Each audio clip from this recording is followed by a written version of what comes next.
아르헨티나하고 칠레 사이에 국경 분쟁이 예전에 있었습니다. 근데 이 분쟁을 잘 협상을 하고 이제 평화로운 그런 관계를 맺으면서 그거에 대한 상징으로 두 나라가 다 이제 예수님을 믿는 그런 나라이기 때문에 거기다가 이제 높은 예수상을 한번 세워봅시다 해가지고 1904년에 예수상을 세웠습니다. 사진 한 장 보여주시면요, 저 높은 산꼭대기 위에 저렇게 큰 저 높이가 3,832m 높이의 산이에요. 거기에 저 예수상의 높이가 38m나 되는 어마어마한 크기의 예수상을 저렇게 세웠습니다. 그런데 저 예수상을 세우고 나서 다시 또 그 두 나라가 싸우기 일보 직전까지 갔어요. 왜냐하면 저 지형을 보고서 저 위치를 어떻게 할까 해가지고 저렇게 세웠는데 보니까 예수님이 쳐다보고 있는, 두 팔을 벌려 쳐다보고 있는 쪽이 아르헨티나 쪽이고 뒤쪽이 칠레예요. 누가 기분 나빴겠어요? 칠레 사람들이 기분 나쁜 거예요. 우리는 뒷전인가? 예수님이 아르헨티나만 이렇게 축복을 하시는가? 여론이 들끓기 시작했습니다. 그때 한 칠레 일간지 편집장이 이런 글을 기고를 했어요. 예수님의 얼굴이 아르헨티나를 향하여 두 팔을 벌리신 이유는 아르헨티나가 칠레보다 예수님의 보살핌이 더 필요한 나라이기 때문에 그렇습니다. 우리는 그래서 더 축복을 받았습니다. 아르헨티나가 예수님의 사랑이 더 필요하기 때문에 그렇습니다 하는 글을 썼더니 정말로 칠레 사람들이 그것을 읽고 다 이해를 하기 시작하고 여론이 잠재워졌다는 이야기가 있습니다. 여러분, 참 재밌는 이야기죠. 이것을 보면 인생은 해석이구나. 사실도 중요하지만 그 사실을 어떤 관점에서 보느냐. 불행이라고 여겼는데 다시 생각해 보니까 그것이 감사였구나. 그럴 수 있고요. 위기라고 생각했는데 다시 생각해 보니까 이것은 기회였구나 라고 생각할 수도 있는 것입니다. 그래서 일어난 사실도 중요하겠지만 그 팩트를 바라보는 나의 관점, 시선, 이 해석력이 훨씬 더 중요하다는 것이죠. 40년의 광야 생활을 한번 정리를 해보면 그 팩트는 뭡니까? 40년의 광야 생활의 팩트는 그것은 고난이에요, 고생이에요, 역경이에요, 어려움이에요. 그렇죠? 그러나 모세는 그 40년을 다시 한번 되돌아보면서 그것은 우리에게 은혜의 시간이었습니다. 그것은 우리에게 감사의 시간이었습니다. 그것은 우리가 더 단단해지고 더 성숙하는 시간이었습니다 라고 지금 이스라엘 백성들에게 마지막 모세가 이제 은퇴하면서 사라지면서 이스라엘 백성들에게 남긴 마지막 이야기예요. 그 이야기를 기록한 책이 바로 신명기입니다. 그래서 이 신명기는 40년의 스토리가 출애굽기와 민수기에 나오는 이야기가 그대로 나오는데 사실 그대로 그냥 묘사한 것이 아니라 그 얘기를 재해석한 거예요. 하나님의 관점에서 우리에게 이것은 이러이러한 의미입니다 라고 말해준 책이 바로 신명기서이죠. 근데 이 신명기서는 매우 중요한 하나의 관점에서 시작돼요. 아주 중요한 말씀이에요. 이 말씀을 이스라엘 백성들은 지금도 가슴에 새기고 있는 아주 중요한 말씀이 있습니다. 그 말씀이 뭐냐면 바로 신명기서 6장 4절 말씀이에요. 우리 함께 같이 신명기 6장 4절 말씀을 함께 읽겠습니다. 시작. 이스라엘아 들으라, 우리 하나님 여호와는 오직 유일한 여호와이시니 아멘. 이 신명기 6장 4절에서 9절까지 이 말씀은 전체 신명기를 아우르는 아주 중요한 그 키워드와 같은 말씀이에요. 그래서 다른 것은 이 말씀을 해석하는 말씀에 지나지 않습니다. 그래서 아주 중요한 이 말씀이기 때문에 이것은 우리가 히브리어 원어로 한번 볼 필요가 있어요. 굉장히 단순한 겁니다. 히브리어는 이렇게 읽는 것이 아니라 거꾸로 읽는 거예요. 이쪽으로부터. 자, 이쪽에 있는 세 글자가 뭐냐면 쉐마입니다. 쉐마. 오늘 설교의 제목이에요. 쉐마. 쉐마라고 하는 것은 들으라. 들으라. 그 다음 이스라엘. 쉐마 이스라엘이라고 하는 것은 들으라 이스라엘아. 그 다음에 요 단어가 아주 중요합니다. 요게 야훼, 여호와. 자음만 있고 모음은 원래 없습니다. 저 여호와 하나님의 이름인데요, 여호와 하나님의 이름을 이스라엘 사람들은 여호와라고 또는 야훼라고 이렇게 말하잖아요. 우리가 아버지의 이름을 함부로 부르지 않는 것처럼 저거를 뭐라고 얘기하냐면 아도나이라고 읽습니다. 아도나이는 나의 주여, 주님이란 뜻이에요. 그래서 저것을 어떻게 읽냐면 아도나이 엘로헤이누, 엘로헤이누, 엘로힘에서 나온 거예요. 엘로힘의 그 복수 역격이에요. 그러니까 뭐냐면 하나님은 우리의 하나님이십니다. 우리의 하나님이란 뜻이에요. 엘로헤이누라고 하는 것은 아도나이 엘로헤이누, 하나님은 우리의 하나님이시고, 그 다음 아도나이 에하드, 아도나이 에하드, 에하드는 한 분이시라는 거예요. 하나님은 우리의 한 분밖에 없는 하나님이시다. 요 4절에 있는 이 말씀이 이스라엘 백성들에게는 정말 중요한 신명기 전체의 주제이고 구약 모세 오경의 전체의 주제라고 해도 과언이 아니에요. 그래서 이스라엘 백성들은요, 지금도 아이가 말을 배우는 그 타이밍이 있죠. 한 돌 지나고 한 2돌 되기 그 사이에 애들이 막 말을 배우잖아요. 그 말을 배울 때 제일 먼저 하나님의 말씀, 바로 이 신명기 6장 4절에서 9절 말씀을 읽게 하고 외우게 하고 그것을 가르쳐 줍니다. 그래서 이스라엘 백성들은 제일 먼저 배우는 말씀이 바로 이 말씀이고, 그들이 이제 죽을 때, 생명이 다해서 죽을 때 임종의 그 순간 읊조리는 말씀이 바로 이 신명기 이 말씀이에요. 여호와 하나님은 우리 여호와 우리 하나님은 오직 유일한 하나님이십니다 라고 하는 이 신명기 6장 4절 말씀을 그들은 고백하고 죽는 거예요. 그리고 그렇게 처음과 마지막만이 아니라 그들이 성인식을 하는 12살, 13살에 성인식을 한 그 이후의 모든 성인들은요, 이마에 머리통에 이제 그 말씀통이라고 하는 것을 붙이고, 그리고 그들이 띠를 띠고, 사진 한번 보여주실래요? 머리에 보면 저기 상자 같은 게 있어요. 저 상자를 이렇게 딱 띠를 두르고, 그리고 손에도 뭐를 감죠. 저 손에 감는 것도 하나님의 말씀, 신명기 6장 4절 말씀이 적혀 있는 저것을 감습니다. 머리에 이마에 있는 것을 테필린이라 그래요. 테필린. 저거는 경건한 유대인들은 하루 종일 저거를 하고 있고, 그렇지 않은 사람들은 이제 아침에 기도하는 시간에만 저거를 이렇게 달고 있습니다. 그 다음 사진 보여주시면, 그 아이들이 이렇게 팔을 감는 것도 저것도 7바퀴를 감는 거예요. 그냥 막 감는 게 아니에요. 완전수 7을 말하는 7바퀴이고, 그리고 손에도 이렇게 쉐마의 요 쉰이라고 하는데 그 알파벳 모양으로 이렇게 이런 형태로 손가락에 딱 겁니다. 그리고 이제 집 앞에도요, 집 앞에 저 매주자라고 하는데 보시면 보여주세요. 집 앞에 저기 뭐 이렇게 길쭉한 게 하나 붙였죠. 저 안에 말씀이 들어있어요. 저게 말씀통이에요. 저렇게 여러 가지 모양으로 생겼어요. 저것을 이제 다 집 앞에 다 붙이는 거예요. 그러면서 들어가면서 저것을 만지면서 신명기 6장 4절에서 9절 말씀을 외우고, 나가면서 또 외우고, 정말 하루에 12번씩 저 말씀을 외우는 거예요. 저 말씀이 그들에게 있어서 가장 중요한 삶의 교훈의 말씀이기 때문에 그렇습니다. 신기한 것은 저들이 왜 저렇게 하느냐, 하나님 말씀대로 하기 때문에. 우리 8절에서 9절 말씀을 함께 같이 읽겠습니다. 시작. 너는 또 그것을 내 손목에 메어 기호를 삼으며 내 미간에 붙여 표로 삼고 또 내 집 문설주와 바깥문에 기록할지니라. 아멘. 바로 이 신명기 6장 4절에 있는 이 말씀을 지금 말씀처럼 손목에도 메고 미간에도 붙이고, 그리고 문설주와 바깥문에도 기록하여서 그것을 붙이는, 3500년 전에 이 말씀을 지금도 문자 그대로 지키는 사람들이 유대인들이에요. 유대인들이 이렇게 하나님의 말씀을, 저 말씀을 굉장히 중요하게 생각하는 것이죠. 저 말씀은 유대인들이 세상을 바라보는 해석학적인 틀이에요. 세상을 어떤 눈으로 바라보느냐, 인생을 어떻게 살아가느냐, 바로 이 말씀의 틀로 세상을 바라봅니다.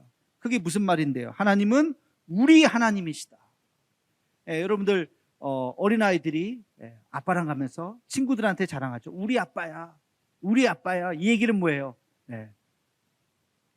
덤비지 마, 우리 아빠가 날 지켜줄 거야. 야, 우리 아빠야, 우리 엄마야. 바로 그거예요. 하나님은 우리 하나님이시다. 그들에게 있어서는 선민의식을 말하는 거죠.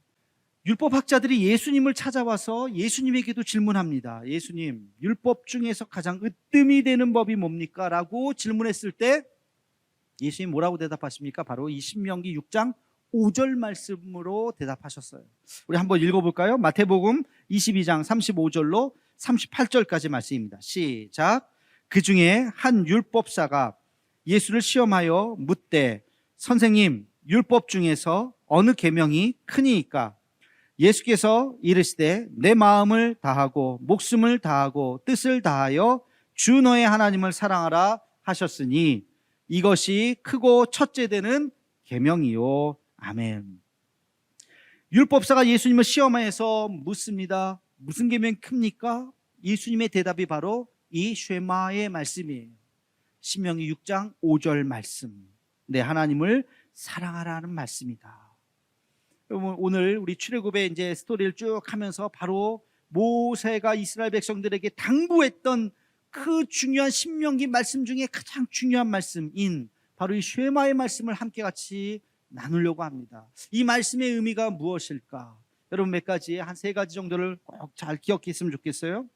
쉐마 이스라엘, 들으라 이스라엘아. 첫 번째는 너희는 하나님을 사랑하라는 거예요. 하나님을 사랑하라. 여러분, 하나님을 섬겨라, 하나님을 예배하라, 하나님께 순종하라. 네, 그렇게 이야기하지 않았어요. 그것은 강론이에요, 강론. 모세가 하나님 앞에 받은 마음, 그리고 이스라엘 백성들에게 들려주고 싶은 그 단 한마디가 있다면 너희는 하나님을 사랑하라는 거예요. 하나님을 사랑하라. 여러분, 사랑 없는 섬김, 열심히 섬기는데 마음속에 우러나지가 않아. 사랑이 없어. 그것은 뭐예요?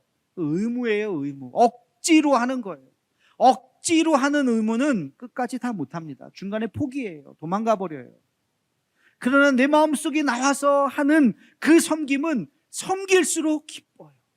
섬기는데 내 마음이 얼마나 기쁜지 몰라요. 여러분, 사랑 없는 예배는 뭘까요? 사랑 없는 예배는 그것은 율법에 불과합니다. 여러분, 오늘 이렇게 예배 드리시는데 어떤 마음으로 나오셨습니까? 주님을 사모하는 마음으로, 예배를 사모하는 마음으로 나오셨습니까? 할렐루야. 그렇지 않고 아이고 안 나갈 수 없네, 누구 때문에 괜히 내가 눈치 보면서 나오셨다면 그런 분은 없으리라고 생각합니다만 그것은 율법이에요. 그런 예배는 하나님이 받으시지 않습니다.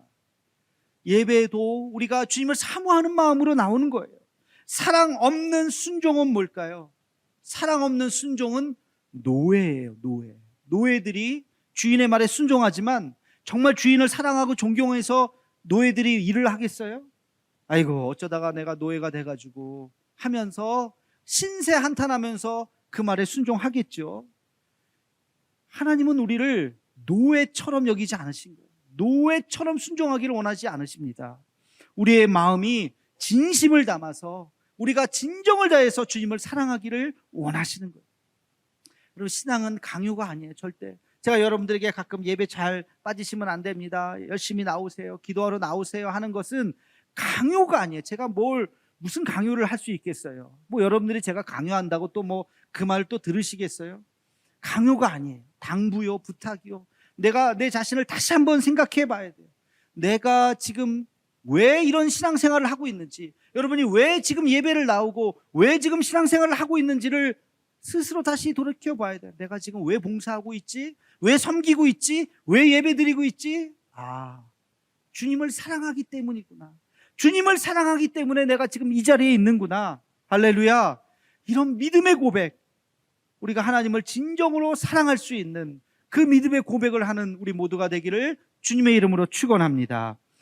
두 번째, 이 쉐마 말씀의 핵심은 주님을 사랑할 때 그냥 사랑하는 것이 아니라 마음을 다하고 뜻을 다하고 힘을 다하여 사랑하라는 거예요. 우리 5절 말씀을 함께 같이 읽겠습니다. 시작. 너는 마음을 다하고 뜻을 다하고 힘을 다하여 내 하나님 여호와를 사랑하라. 아멘.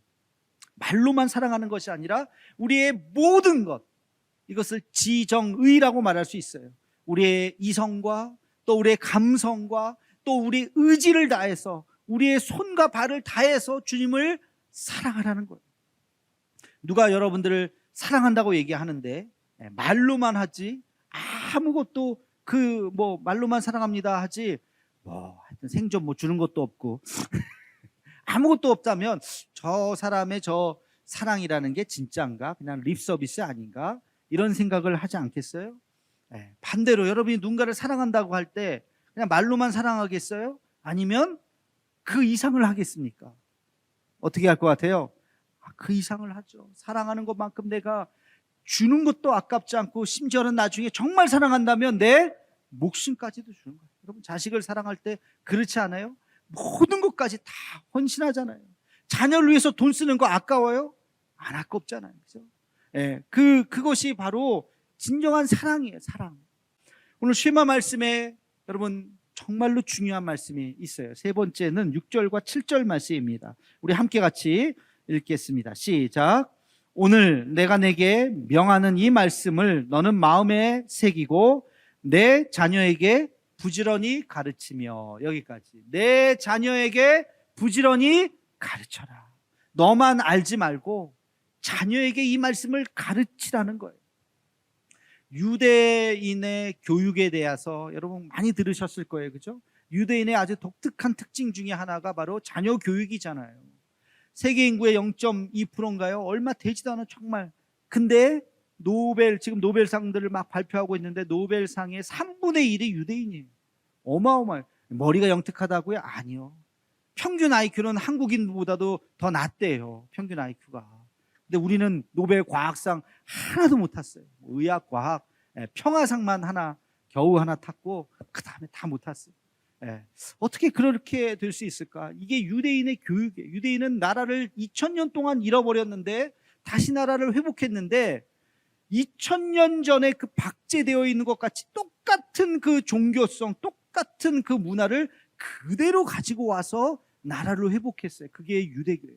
아까 그 사진 봤잖아요. 3500년 전에 모세의 율법을 문자 그대로 지키면서 이마에 표를 붙이고, 아마 지금 누가 이마에 이런 표를 붙이고 돌아다니면 되게 이상한 사람으로 우린 쳐다볼 거예요.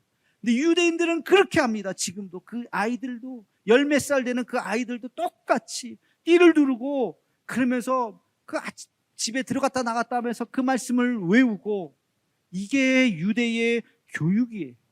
유대의 교육을 몇 가지로 정리할 수가 있어요. 첫째는 유대인들은 원리를 이해시켜요. 자녀들에게.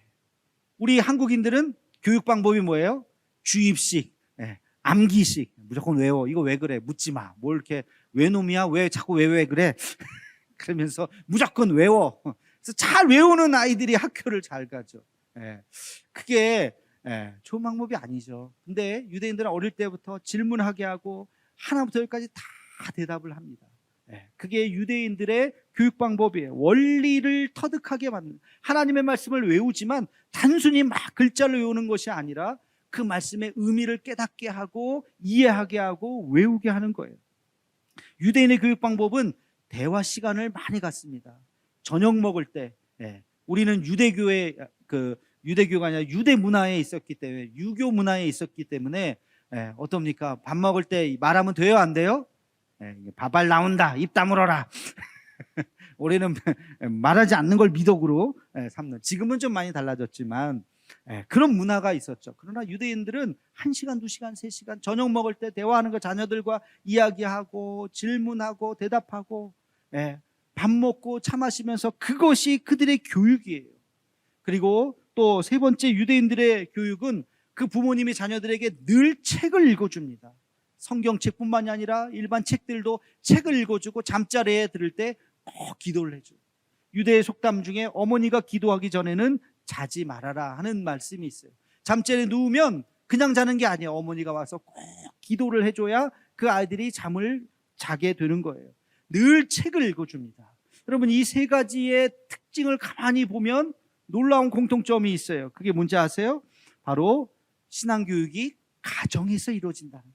절대 학교에 맡기지 않습니다. 선생님에게 맡기지 않습니다. 가정에서 신앙교육을 하는 거예요. 저는 이것을 보면서 우리 한국 교회가 한 세대 만에, 지금 뭐 한 세대라 그래야 되나요? 50년 전, 60년 전에 비해서 지금 우리 10대들은 평균 복음화율이 5%가 무너졌어요. 지금 3%에서 5% 사이라 그래요. 우리 25%라 그랬잖아요. 한국의 복음화율이 반의 반도 안 되는 거예요. 지금 선교단체에서 선교를 파송하는 파송 대상 국가가 3%에서 5%예요. 태국 3%입니다. 그러니까 선교사들이 막 가잖아요. 그러니까 우리나라도 10대를 딱 잘라서 보면 그 아이들은 선교 대상이에요. 선교사가 가야 돼요. 선교사가. 지금 어떻게 그렇게 됐나? 바로 이 유대인들은 2000년 동안 나라를 잃어버리고 남의 나라에 살았지만 그들에게 하나님의 말씀을, 그 원리를 대를 이어서 수십 대를 이어서 2000년 동안 이 말씀을 가르친 거예요. 나라를 회복했더니 그대로 그렇게 하나님을 믿는 나라가 되었잖아요. 우리는 불과 지금 2대 정도 내려갔는데 다 자녀들이 교회를 떠나버렸어요. 우리는 반성을 해야 돼요. 어떻게 이렇게 되었을까? 제가 유대인의 신앙교육을 보면서 아주 중요한 특징 하나를 또 발견하게 되었는데, 그게 뭐냐면 그들은 고난을 교육하는 거예요. 고난, 그들의 아픔과 그들의 슬픔과 그들의 그 고통스러운 그 역사를 하나도 가감하지 않고 그들에게, 자녀들에게 다 교육을 합니다. 유대인에게 있어서, 역사에 있어서 가장 치욕적인 순간이 2가지 사건이에요. 하나는 AD 70년 나라를 잃었을 때입니다. 유대인들의 또 한 가지의 치욕적인 역사는 바로 독일 나치의 대학살이죠. 근데 여러분들, 이것은요 하나님이 이스라엘 백성들을 가르친 방법이기도 합니다. 그게 뭔지 아세요? 바로 초막절이에요. 초막절이 뭡니까? 가을에 추수를 하고 이제 그들은 일주일 동안에 광야에 나가서 사는 거예요. 좋은 음식 못 먹습니다. 거친 음식, 쓴나물 이런 거 먹어요. 그러면서 일주일 동안 초막절에 있으면서 거기서 초막을 짓고 광야의 40년의 세월을 다시 한번 기억하는 거야. 그때 우리는 광야에 있었지. 그 고통의 순간을 너희는 잊지 말아라. 그래서 초막절 일주일을 하나님께서 이스라엘 백성들에게 명령하셨던 거예요. 이것이 바로 고난을 기억하라는 하나님의 교육 방법입니다. 너희가 아무리 고난을 당한다 할지라도 결코 너희는 무너지지 않을 것이다. 왜? 너희는 나의 백성이기 때문에. 이스라엘 백성은 그걸 알고 있었던 거죠. 우리가 고난당하지만, 그러나 이 고난을 통해서 우리는 더 강해지는 것이고, 고난을 통해서 우리가 하나님 앞에 더 나가는 것이고, 하나님은 우리의 하나님이시고, 아까 그 쉐마 말씀, 여호와 하나님은 우리의 하나님이시며 유일하신 하나님이시기 때문에 우리가 더 강해진 다음에, 우리가 더 단단해진 다음에 하나님께서 우리를 인도하실 것이다 라고 하는 그 믿음을 그들은 갖고 있었던 것입니다. 고난을 잊지 않는 것, 여러분, 우리가 이것을 기억해야 돼요. 로마서 8장 28절은 바로 이 이야기를 적고 있습니다. 우리 함께 같이 로마서 8장 28절 말씀을 읽겠습니다. 시작. 우리가 알거니와 하나님을 사랑하는 자 곧 그의 뜻대로 부르심을 입은 자들에게는 모든 것이 합력하여 선을 이루느니라. 아멘. 하나님을 사랑하는 자 누굽니까? 쉐마 이스라엘, 이스라엘아들아 너희는 여호와 하나님을 사랑하라 그랬잖아요. 하나님을 사랑하는 너희여, 너희는 모든 것이 합력해서 선을 이루게 될 것이다. 너희의 그 고난도, 너희의 그 아픔도, 너희의 슬픔도 결국엔 하나님 너희를 버리지 않으시고 하나님께서 너희를 통해서 놀라운 역사를 일으키실 것이다. 이것이 유대인들의 믿음이에요. 지금 바울이 로마서에서 바로 이 말씀을 쓰고 있는 것입니다. 여러분, 이것은 우리만 아멘이 아니라 누구에게? 우리의 자녀들에게.